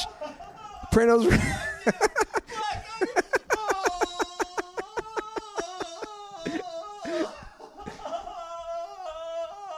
My neighbors are like, what the fuck is going on? She came out. Damn, son. She came out hot on me, and she ended hot on Noah. Damn, son. She son you, son. She was spitting that hot fire. Oh, wow. Welcome back, Alexis. Alexis, I've always kind of crushed on you. I crushed on you hard, girl. You crushing those hockey calls. She did good. That was good. She did good. Calling out the Red Wings, giving us the kind of updated playoff standings. By the way, she threw in a Cliff's Notes on you, son. She dropped a Cliff's Notes on you, son. I'm surprised that there wasn't a thump after she dropped that Cliff Notes on you, son, because I sounded like she goes Cliff's Notes and then mic dropped on you, son. Whatever. I guarantee Alexis took 10 times to rehearse that shit. Well, she nailed it. So I know. I'm just playing. She did. When preparation meets opportunity. You know I'm just playing. She did. She crushed it. She spit that hot fire my way. And Noah, I mean, geez, it's going to take us 6 weeks to unbury Noah. Noah got buried, son. Yo, man, you just killed another Jew. Hey, Praino, you just deep fried the number one matzo ball. You deep fried that motherfucker. Okay, Holocaust jokes aren't funny. That wasn't a Holocaust joke. Sure, whatever. Tell yourself that. Yeah, Mr. Purple Lip, Stephen A. Smith. Don't think I forgot about that shit. Racist. Okay. Because black guys drink grape juice. Wait, that's not less racist. Okay. So from that call to shaboring. What up, guys? It's Joe Shabelli. Shaboring. Live from Gonzaga University here in Spokane, Washington. Literally sitting at my desk right now. In about 30 minutes, CTE, you'll appreciate this, about to go run. Then call CTE our tenting or CE. numbers so we can tent outside for the BYU game on Saturday. It's senior night, and we tent for all the big games. So we'll be living outside for 24 hours before the game. CTE, thanks for the advice about Hammy Mart, although I figured that out in week one. And I've been very, very friendly with Vin, who is the proprietor of Hammy Mart. Get the fucking call, Shabelli. And Andy, the Zags are still undefeated. They're the best team in college basketball. They have by far the best overall team. And they are going to the Final Four this year. I don't know where the I never said Final Four question was. If you go back to Twitter and look at our original bet conversation on Twitter, I said Final Four or bust. So come up with a bet that has to deal with the Zags making the Final Four, and I'll accept it. Anyways, guys, not really caring much about the NBA right now, but been following spring training like crazy. Dodgers going to be good this year. Can't wait for the MLB preview show in a couple weeks. Can't wait. And talk to you all soon. Go Zags. Condoms are for the San Francisco Giants. I mean, I love Shaboring, who I named not so boring because he gave me $4 toward Let Praino drink today. He was the first guy. Shout out to Not So Boring for being the first person to make a $4 donation. Shabelli, you know I love you, bro. You know I love you. But I'm going to go ahead and say a couple things here. One, hold on. First, I'm going to give Shabelli some love. You called Shabelli out pre-show for not listening, but actually, I think Shabelli that call proves Shabelli listens. No. Every time. Shabelli's not listening to the show. Bullshit. That call proves that he's not listening to our show. That 100% proves it. In fact, I got it right in front of me on the computer. The Ruther versus Shabelli Gonzaga fucking bet For some reason, I spelled it Gonza bet. I know. I'm looking at this right now. It says Ruther versus Shibeli Gonza bet. Anyway. By the way, let's talk about this for a second. Your thing is just leaving shit out of shit. Yeah, that's my thing. What is that? Is that like a... I leave out letters and words. Yeah, you'll just leave full words out of things. Yeah, that's my thing, dude. I think too quickly. And then what? Do you like reread tweets? No, I just fire them off. So you don't... So I don't give a shit. You don't do like a 1 second... No, I just fucking fire them off. I'm a fucking... And you always leave a word out. That's my move, dude. So... Shibeli, because actually I'm going to defend Shibeli. Again, I remember him saying Final Four or bust, and you were like, they're not even going to make it to Sweet 16. Praino, and then he disappeared. Praino, I posted on the website because of our Twitter conversation. But did Shibeli ever reply to that? No, that's my point. Look how many posts there are. Well, I mean, look, Shibeli, much like many of the dirtballs, not visiting dirtysports.com enough. He's the fucking intern. Was the intern. But I'm going to say you're fired right fucking now. You're done. Whoa, hold on. You're done. Whoa, you're done. You're done. He's fired. Hold on. You can't make what are you, Trump? He's fired. He's making executive orders? Don't I have any say in this? He's done. No. He's done. At the very least, most, however you want to say it. He wasn't even responding to the tweets the other day. He's that college. Shibeli's that college kid who's like, I'm so busy studying. You're sitting in a fucking Shibeli. I'm gonna come at you hot. You're sitting in a goddamn tent before a BYU game. You got time to play on your phone or respond to the goddamn fucking forum on dirtysports.com. He called the hotline. Joe, this post is from February 2nd. Today's February 22nd. Look. I'm going to call out Shibeli, and I'm going to call out many dirtballs. Not enough of them go to dirtysports.com. If they did, your post about Mike D'Antoni would have way more responses about how you're a fucking clueless cheddar dick. But I'm going to defend Shibeli because you can't just fire. What is this executive order? He's fired. We're bombing Iraq. He's done. It's happening. We're doing it. It's going to be the best. It's going to be the biggest. You're fired. You're He's the most done. fired. He's fucking You're fired. pulling Trump on me. You're done. But I'm going to say this. You certainly could propose. Like, Matt Pedotti is talking about moving to San Diego, wants to get in the mix as the Dirty Sports intern. Now, if you were to say to Shibeli, bro, you're not visiting the website. You never get on Snapchat when literally thousands of people are calling about your lack of knowledge for R. Kelly. You're not accepting bets. Your position's up for grabs. And then Shibeli comes back with like, I'm busy with Gonzaga basketball. Then he can be removed from his position. But you can't just executive order this. You can't just fire the guy. This is like, you ever see Hunt for Red October? With Sean Connery and Alec Baldwin? Yeah. Yeah. And what's the one with Denzel? Is that Denzel too? Is he in there too? Yeah. Right? Is Sean Connery in there? Yeah. Yeah. Sean Connery.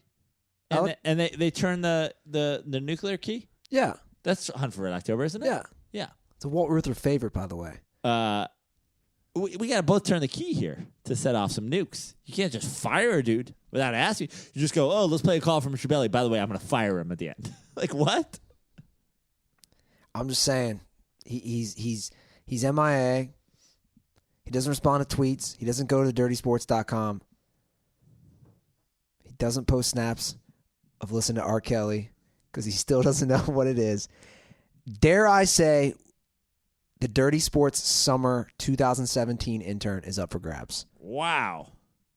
What do you think, Praino? Well, I like that a lot better than what do you think? He's fired. I like that a lot better than he's fired. It's up for grabs. I'm just checking. Crimson Tide. That was the one with Denzel and Gene Hackman. Okay. I mean, how do you make another sub movie with a different color red in the title? I mean, what the fuck are we talking about? And I fucked it up. Walt loves Das Boot. Isn't that it? What are you talking about? The German sub movie? Look it up. Oh, you mean you're talking about the one with McConaughey? No, this is like an older one. That's what Walt loves. Oh. There's a McConaughey one like U571. What are we doing with Shibeli, Praino? Enough about this boat talk. Here's another thing too. Hold on. CT and I we're already in the middle of negotiating our bet. We've been DMing each other for the last few days. And what's the bet? We don't have it. CT said he'd jump into Puget Sound. Puget or Puget? How is it? What is it? It's Puget. I don't know. I'm not a fucking geography major. All I'm saying is, I love that. By the way, also not a geography major. Did not major in geography. so, Puget Sound. but we're still negotiating. He's hell bent on the Final Four. Yeah. Still. And, he wants to make a bet on the Final Four. It sounds like it.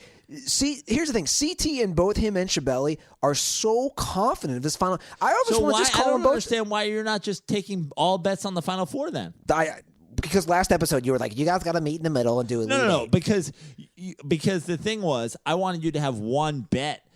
You kept proposing Schiavelli Sweet 16, and then CT said Final Four. I said, why don't you go Elite 8 and then just make bets across the board? That way, when Gonzaga does or doesn't make the Elite 8, you have won or lost all of your bets. You're going to make one bet with the Final Four with CT, and then one bet with the Sweet 16 with Schiavelli. But now Schiavelli's saying Final Four. Well, then just fucking fine. Take all the Final Four bets. I will. That's fine with me. I have no problem doing Final Four bets with both of them.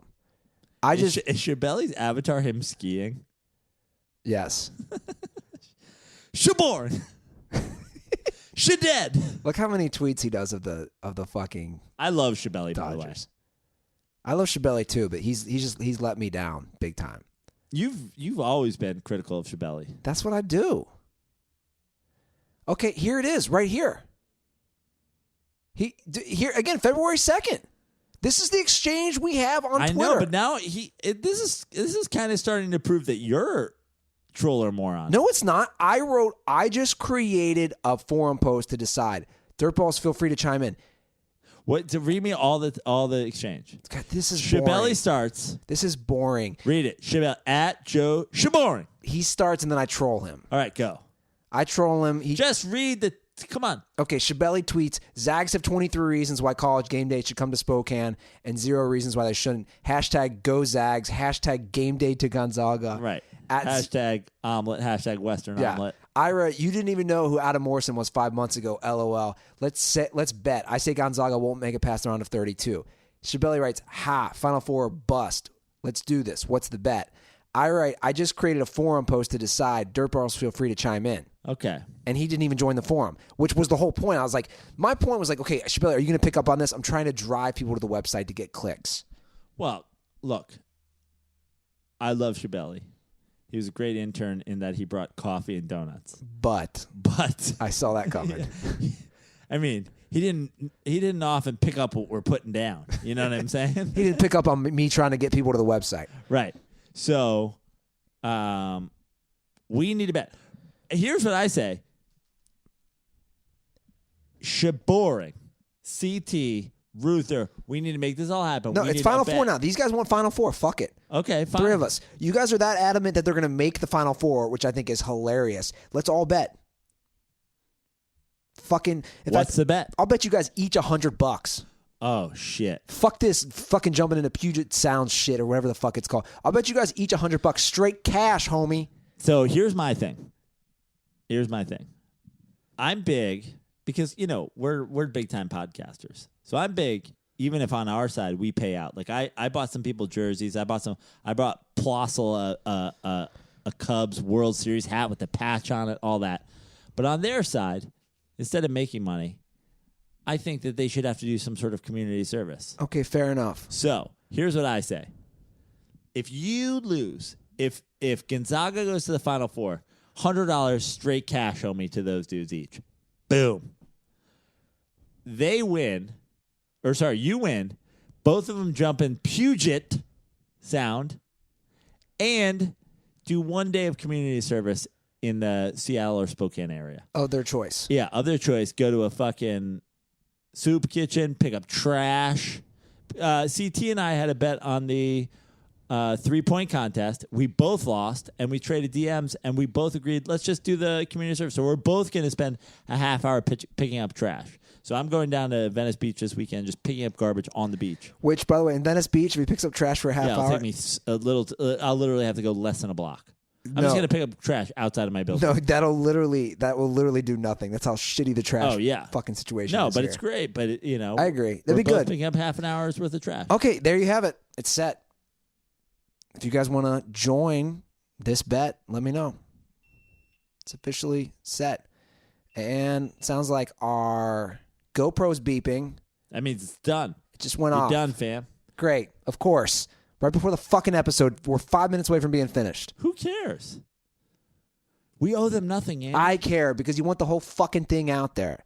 God damn it. Okay. Man, this guy. You want the whole episode? Fucking Stephen A. Smith, man. You want the whole episode? Go to SoundCloud. Go to iTunes. Go to Stitcher. Go to anywhere podcasts are available. Oh, you watching this on iTunes? Great. Well, sorry. You mean YouTube? Yeah. Anyway, yeah, he's you right. watching on YouTube? You got an hour and 44 minutes of free content. Suck my balls.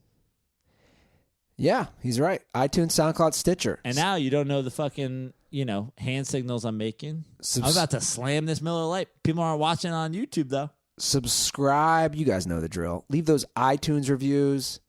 Put that Twitter handle in the iTunes review.